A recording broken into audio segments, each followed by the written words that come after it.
अस्सलाम वालेकुम। इस मॉडल में हम लोग जो है वो सर्कस और गायरस को जो है वो डिटेल में देखते हैं। ये दो सेरिब्रल हेमिस्फीयर हैं जो आपस में सेपरेटेड हैं लॉन्गिट्यूडनल फिशर के थ्रू। सही है। अब इस सेरिब्रल हेमिस्फीयर में जो साइरस और गायरस रेक्टस हैं वो हमें लेटरल सर्फेसिस पे और मीडियल सर्फेसिस पे कुछ नज़र आते हैं। अब ये वाला जो मॉडल है ठीक है, ये है हमारे पास इसकी लेटरल सर्फेस का। अब हम लोग इसमें देखते हैं कि हमें कौन कौन सा सर्कस और गायरस जो है वो नज़र आ रहा है। ठीक, अब ये जो हमें ये वाला नज़र आ रहा है, सबसे पहले हम लोग इसके पोल्स देख लेते हैं। ठीक है, ये है हमारे पास एंटीरियर पोल जिसे फ्रंटल पोल कहते हैं, और ये इसके पास ऑक्सीपिटल पोल है और ये इसका टेम्पोरल पोल है। ठीक है, ये वाली जो सर्कस है इसे हम लोग कहते हैं लेटरल सर्कस।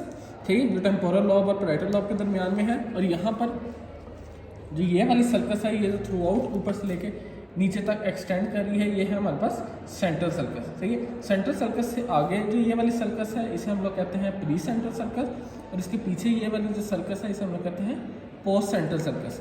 सही है, और इनके दरमियान जो गायरस है ये प्री सेंट्रल गायरस और ये पोस्ट सेंट्रल गायरस। उसके बाद अगर हम लोग यहाँ पर देखें तो यहाँ से जो ये वाली सर्कस आगे को जा रही है इसे हम लोग कहते हैं सुपीरियर फ्रंटल सर्कस, और जो ये वाली सर्कस यहाँ पर है जो यहाँ से लेकर यहाँ तक जा रही है बाकी से जो थोड़ी सी इनलार्ज होती है उसे हम लोग कहते हैं इंफीरियर फ्रंटल सर्कस, जिसकी वजह से ये superior frontal gyrus, middle frontal gyrus और इंफीरियर फ्रंटल गायरस। ठीक है, पोस्टीरियर साइड पर अगर हम लोग देखें तो ये पोस्ट सेंट्रल सर्कस से जो है वो एक सर्कस यहाँ को जाती है पैराइटल लॉब में, जिसे हम लोग कहते हैं इंट्रा पैराइटल सर्कस, जिसकी वजह से ऊपर सुपीरियर पैराइटल लोब्यूल और इंफीरियर पैराइटल लोब्यूल हमें नज़र आ रहा होता है। ठीक है, टेम्पोरल लॉब में भी सर्कस और गायरस होते हैं जो इस मॉडल पे इतने वाजिया नहीं है। अगर हम लोग इसकी मीडियल सरफेस पर देखें ठीक है, तो ये हमारे पास मीडियल सरफेस है और यहाँ पर हमें ये वाला जो नज़र आ रहा है ये है हमारे पास पैरासेंट्रल लोब्यूल, और जो ये वाले सारे गायरस हमें नज़र आ रहे हैं ये है हमारे पास मीडियल फ्रंटल गायरस।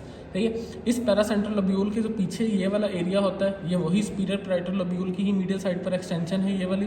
ठीक है, ये हमारे पास है पैराइटो ऑक्सीपिटल सर्कस जो पैराइटल लॉब और ऑक्सीपिटल लॉब को अलग कर रहा है। ठीक है, और ये वाला जो सर्कस है ये वाला ठीक है, ये है हमारे पास कैल्कराइन सर्कस। इन दोनों के दरमियान में ये क्यूनियस और इसके आगे ये वाला प्री क्यूनियस। ठीक है, ये हमारे पास ऑक्सीपिटल लॉब और इससे आगे ये वाला जो रीजन है ये होता है हमारे पास लिंगुअल गायरस। ठीक है, उसके बाद अगर हम लोग यहाँ पर देखें तो ये वही कॉर्पस कैलोजम और उसके ऊपर कैलोजल सर्कस, सिंगुलेट गायरस और सिंगुलेट सर्कस। ठीक है, बाकी वही स्ट्रक्चर्स हैं जो हमें बाकी मॉडल्स में भी नज़र आ रहे हैं। थैलेमस है, ये हमारे पास मिड ब्रेन है, ये हमारे पास टेक्टम है, इनके दरमियान में सेरिब्रल एक्विडक्ट है। ठीक है, ये आगे जो है ये आगे ऑप्टिक क्याज़मा है। ठीक है, ये हमारे पास पॉन्स है, ये हमारे पास जो है वो मेडल्ला है।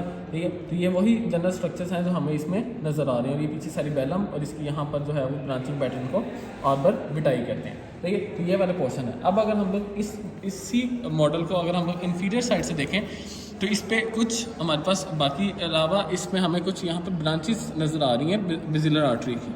ठीक है, अगर यहाँ पर देखें तो ये वाली जो आर्टरी है ये है वर्टिब्रल आर्टरी। एक साइड की वर्टिब्रल आर्टरी हमें नज़र आ रही है, इधर से ही वर्टिब्रल आर्टरी और इधर से ही वर्टिब्रल आर्टरी मिलकर यहाँ पर जो है वो बेसिलर आर्टरी बनाती है। ठीक है, अब ये बेसिलर आर्टरी की हम यहाँ पर ब्रांचेस देखें तो हमें कौन कौन सी ब्रांचेस नज़र आ रही हैं। इस बेसिलर आर्टरी की जो हमें सबसे पहली यहाँ पर ब्रांच नज़र आ रही है ये है हमारे पास एंटीरियर इन्फीरियर सेरिबेलर आर्टरी। ठीक है, ये वाली जो ब्रांच है ये हमें एंटीरियर इन्फीरियर। अब एंटीरियर इन्फीरियर सेरिबेलर में देखें कि इसकी ये वाली जो है ये आगे जाके दो में डिवाइड हो रही है।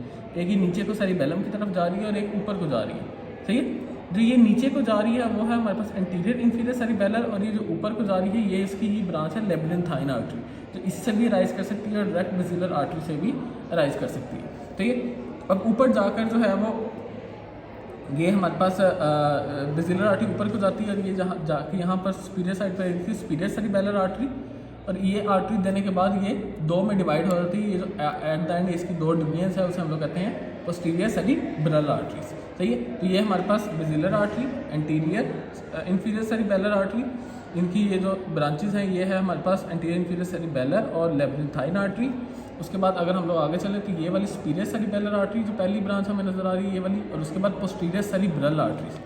अच्छा, यहाँ पर जो हमें ये वाली आर्टरी नज़र आ रही है ये हमारे पास इंटरनल कैरोटिड आर्टरी, ये वाली ये यहाँ पर भी और इस साइड पर भी आर्टरीज होती हैं, इंटरनल कैरोटिड आर्टरी होती है। इस इंटरनल कैरोटिड और इस पोस्टीरियर सेरिब्रल के दरमियान में जो ये वाली ब्रांच है इसे हम लोग कहते हैं पोस्टीरियर कम्युनिकेटिंग आर्टरी। ठीक है, तो ये वाली ब्रांच है जो हमें यहाँ पर नज़र आ रही है। ठीक है, अगर हम लोग यहाँ से जो है वो एक दफ़ा दोबारा जो है वो सारी ब्रांचेस को देखें तो ये वर्टिब्रल आर्टरी, ऊपर जाके ये बेजिलर आर्टरी की यहाँ पर जो ये पहली ब्रांच यहाँ पर निकल रही है वो है एंटीरियर इन्फीरियर सेरिबेलर।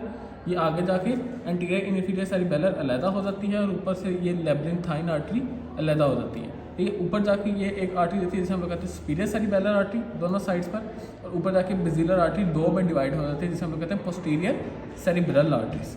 सही है। यहाँ पर आगे वाली साइड पर इंटरनल कैरोटिड आर्टरी, ये internal carotid artery posterior cerebral artery के साथ कनेक्टेड है पोस्टीरियर कम्युनिकेटिंग आर्टरी के थ्रू। सही है। तो ये वो सर्कल ऑफ विलस वाला पॉइंट है और उसके हमें स्ट्रक्चर यहाँ पर नजर आ रहे हैं।